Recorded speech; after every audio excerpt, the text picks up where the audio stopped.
Sugid na tagahanga ni Nicole Yala, Chris Chuper! Kasama ang nag-iisang die-hard fan ni Chris Chuper, Nicole Hiala!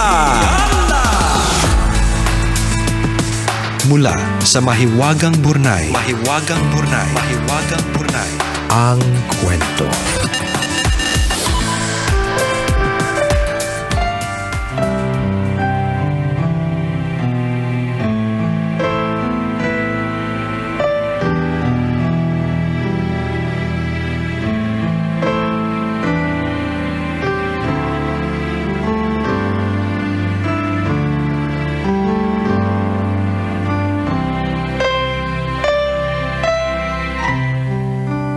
Dear Nicole and Chris, ako po si Jerry, tubong Laguna at tambalanista since 2008. Silent tambalanista po ako pero hindi ko napigilang sumulat dahil kailangan ko po ng payo ninyo.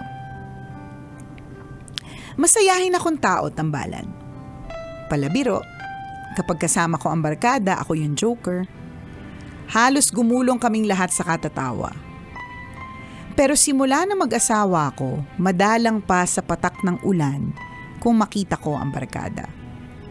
Nakadagdag din sa lungkot ko ang pagkamatay ng aking ina noong 2020. Nagdesisyon akong mag-work from home para maalagaan ang tatay ko na may sakit na din at matutukan ang mga anak ko. Kasama ko sa bahay ang asawa ko at ang dalawang anak niya sa una, which is isang babae at isang lalaki. Ang mga batang ito ang dahilan ng araw-araw kong pagkainis. Hapon ako magsibangon. Kapag ginising, galit at matutulog ulit. Akala mo mga hari at reyna?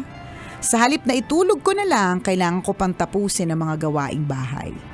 Pagising nila, nakahanda na ang pagkain sa lamesa. Dahil ayaw magsikilo sa bahay, papatayin ko ang wifi.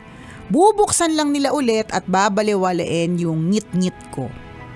Kapag kinausap mo naman na masinsinan, sila pa yung matapang. Palasagot sa magulang. Para bang mga nananadya. Laging ginagawa yung mga bagay na alam nilang ikagagalit ko.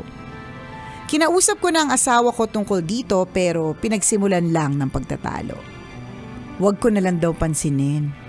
Ang sabi ko sa kanya, lumaki ng ganyan ang mga anak niya dahil pinabayaan niya.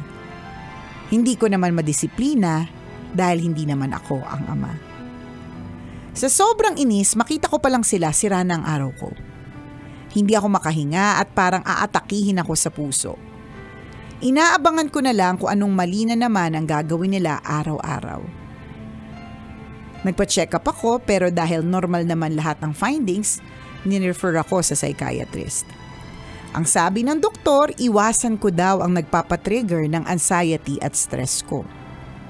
Paano ko gagawin yun kung kasama ko sila sa bahay? Ang totoo, habang sumusulat ako sa inyo, kumukulo ang dugo ko. Salamat sa pagbasa ng sulat ko at hihintayin ko po ang inyong payo. Ang inyong tambalanista, Gary.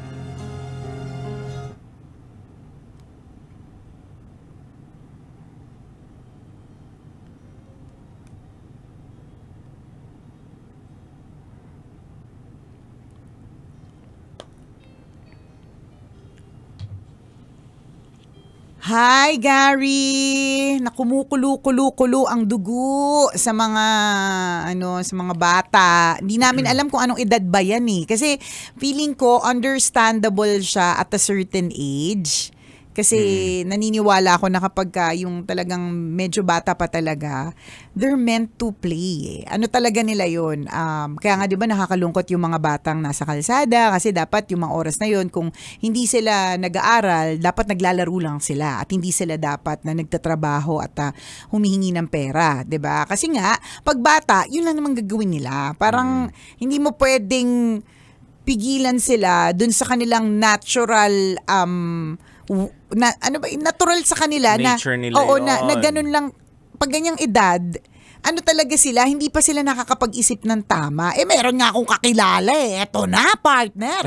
40 na, hindi pa rin mautusan. Yun, partner. Sa tingin ko, yun ang dapat magngit-ngit ka talaga. Pero kung mga ano lang ito, 7, 8. Oo, 7, 5, 8. 6, 7. Oo nga, parang minsan nga 5 to 10. Oo, yun. Sasabihin ko sana minsan nga kahit hanggang mga 10. Yan.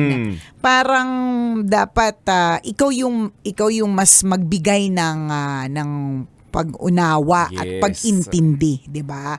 Pero baka nga dahil nagngingit-ngit partner, baka nga medyo malaki na. Siguro mga mga teenager na ba sila?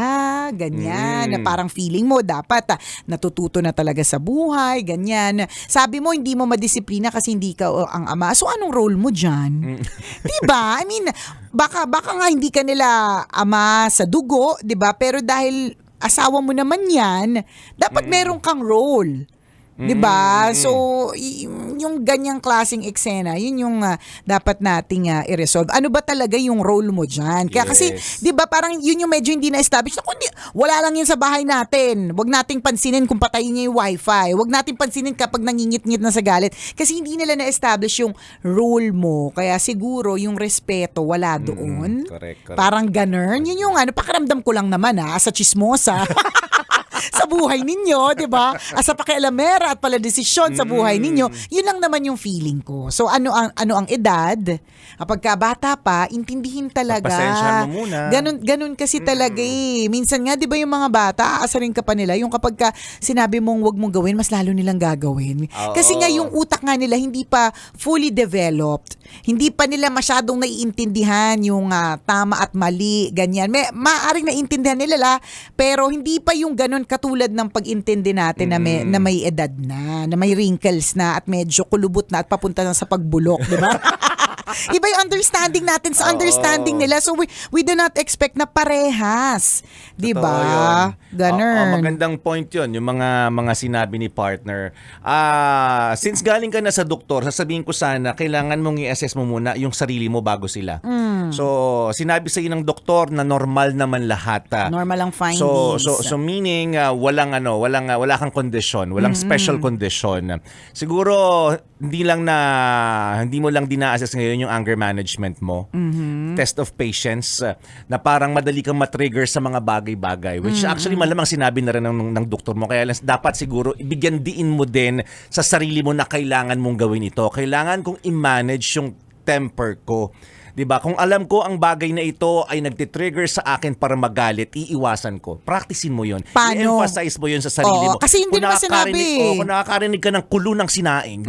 At tuwing nakakarinig ka niyan, kumukulo ka rin. Correct, 'di ba? Huwag kang magsasaing. Ganon. Or lumayo ka dun sa mga oras na nagsasaing. Yes, diba? dadating ka lang pagluto na. Correct. Pag nakahain na yung kanin. Kakain ka Yun, na lang. ganon. Diba?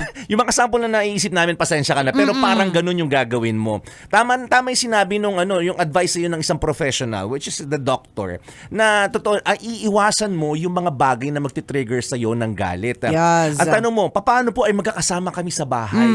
Di ba may mga bagay na kakikitaan po rin ng maganda sa bahay. Totoo, yes, kami na-experience namin na nakakainis pag may bata sa bahay. Pero titingnan mo din yung kabilang side.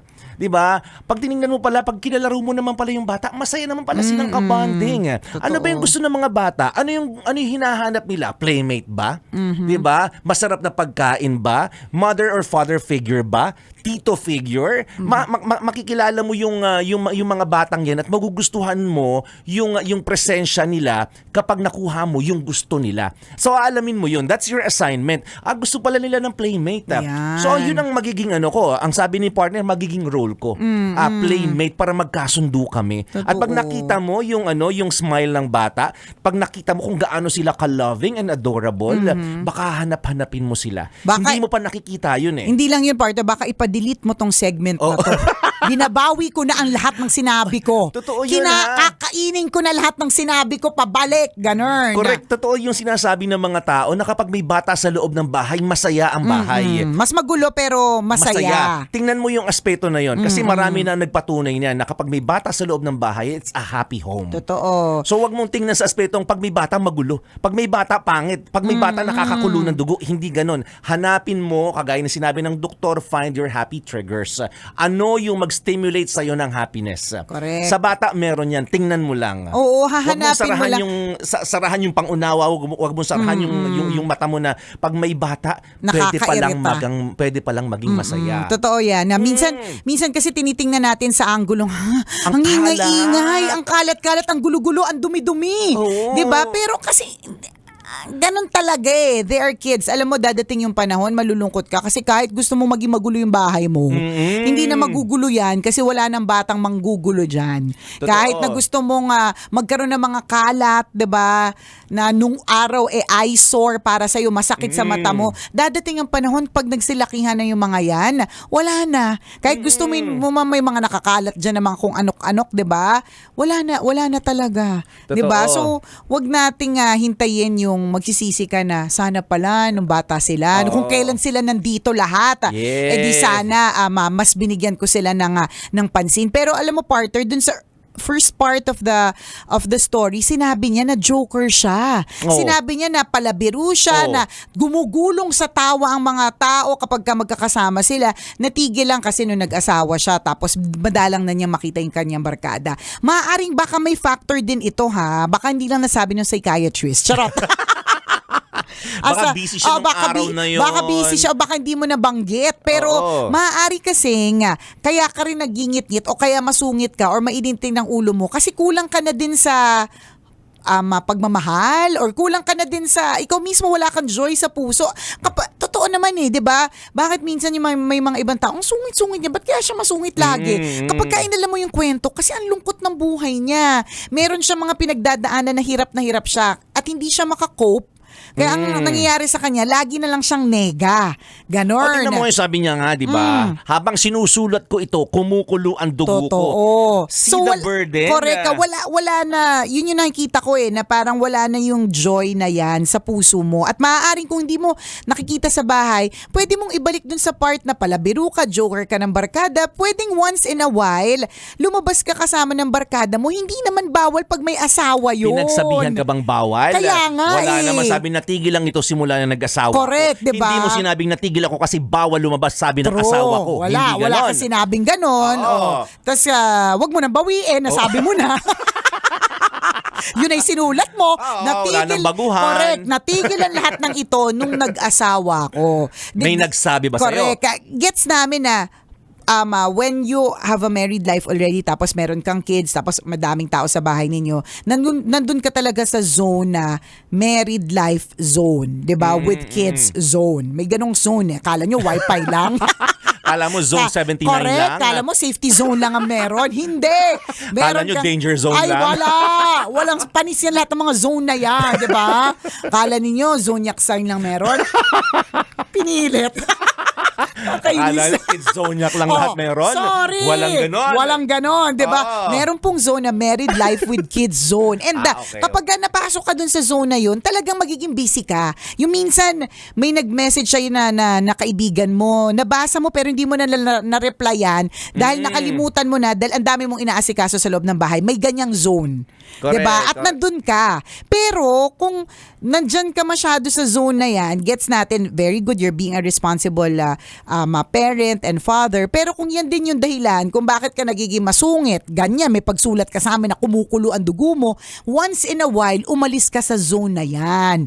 Punta ka sa zone ng inuman with your friends. Diba? Wala nagsabing bawal. Hindi po bawal makipagkita sa mga kaibigan at hindi bawal mag-inom at magsaya kasama ang mga kaibigan kapag may asawa ka na. Hindi po pwedeng ganun kasi kailangan tingnan mo, kaya masungit tong sigarilyo ng palagay ko dyan, hindi na nasaya bayaran ng alak yan. Oo.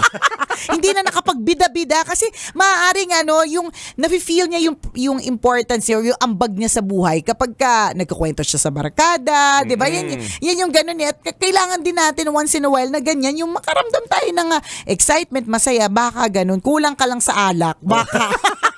Kulang ka sa Oo. bonding with friends eh. Yes, And since baka. you mentioned yung ganyang klase ng skill that you are life of the party, Yan. ikaw yung nagpapatawa kapag kasama mo ang barkada mo, you use that skill inside your home. Pwede mo magamit yan. Oo. Hindi naman basta-basta nawawala yan eh. Di ba? Totoo. Pansinin mo partner, pag tayo usapan namin to nila Rocky Terra nung isang araw na sa sobrang pagka-embrace natin sa karakter natin sa radio, kahit wala tayo sa radio na setup, natural sa atin yung humirit, natural sa atin yung mag-punchline or natural sa atin yung magpatawa. Parang Oo. hindi Hindi siya naman ikaw totally different correct person. Oo. So ibig sabihin hindi naman nawala yan sa sistema mo eh. Nandyan lang yun. Natulog lang siguro kasi nga mga tropa mo hindi mo kasama. Pero tama yung POV ni partner na baka pwedeng gamitin mo naman yung pagiging palabiro mo dun sa mga bata. Tama. Malay mo Diba? magkasundo kayo. Correct. At least hindi na magingit-ngit ang dugo mo. Tama. Kailangan pa bang i-memorize yan? Basic! Kaya mo yan, Kuya Gary. Go, go, go! Push, push, push. Aha. Brought to you by Kailangan pa bang i-memorize yan? Love Radio. Basic!